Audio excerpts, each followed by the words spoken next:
Hi friends, தளபதி 69 first look announcement வந்துடுச்சு. அதாவது எதிர்பார்த்த மாதிரியே ஜனவரி 26 ஃபர்ஸ்ட் லுக் வருதுன்னு சொல்லிட்டு கேவிஎன் ப்ரொடக்ஷன்ஸே அனௌன்ஸ் பண்ணிட்டாங்க. பட் ஆனால் இன்னும் டைம் மென்ஷன் பண்ணல. எப்பயுமே ஈவினிங் 6 மணிக்கு தான் ஃபர்ஸ்ட் லுக் வெளியாகும். பட் ஜனவரி 26 குடியரசு தினன்றதால மோஸ்ட்லி எல்லாருமே காலையில தான் கொடியெல்லாம் ஏற்றுவாங்க.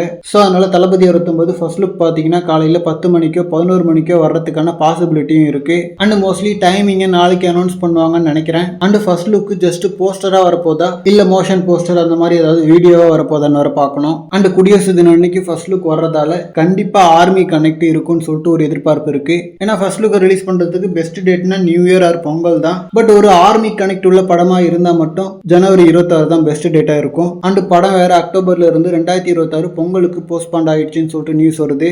ஸோ அப்போ நமக்கு இந்த வருஷம் சச்சின் ரீ ரிலீஸ் தான் இருக்கும் போல. கலைப்புலி தானு அவர்களோட காட்டுல செம்மையான மழை. ஏன்னா இந்த வருஷம் சச்சின் மட்டும் தான் ரிலீஸ் ஆகுதுன்றப்போ ஃபேன்ஸ் மொத்த செலிப்ரேஷனையும் அந்த படத்துக்கு தான் பண்ணுவாங்க. அதுவும் சச்சின் படம் எல்லாருக்கும் ஃபேவரட்டான ஒரு படம் வேற. ஸோ கில்லி பாக்ஸ் ஆஃபீஸ் நம்பர்ஸை பீட் பண்ணாலும் ஆச்சரியப்படுறதுக்கு இல்லை. அண்ட் எப்படியும் தளபதி 69க்கு அப்புறம் நமக்கு எல்லாமே ரீ ரிலீஸ் தான். ஸோ காதலுக்கு மரியாதை, பூவே உனக்காக, குஷின்னு சொல்லிட்டு எல்லா படங்களும் இனிமேல் ரீ ரிலீஸ் ஆகும். அண்ட் அப்படியே லைக்கா அந்த கத்தி படத்தை ரீ ரிலீஸ் பண்ணா நல்லா இருக்கும். ஏன்னா என்னதான் கத்தி ரிலீஸ் ஆனப்போ அதை ஃபர்ஸ்ட் ஷோ பார்த்துருந்தாலும் கண்டிப்பா அதை திரும்ப தியேட்டர்ல பார்க்குற அளவுக்கு ஒர்த்து.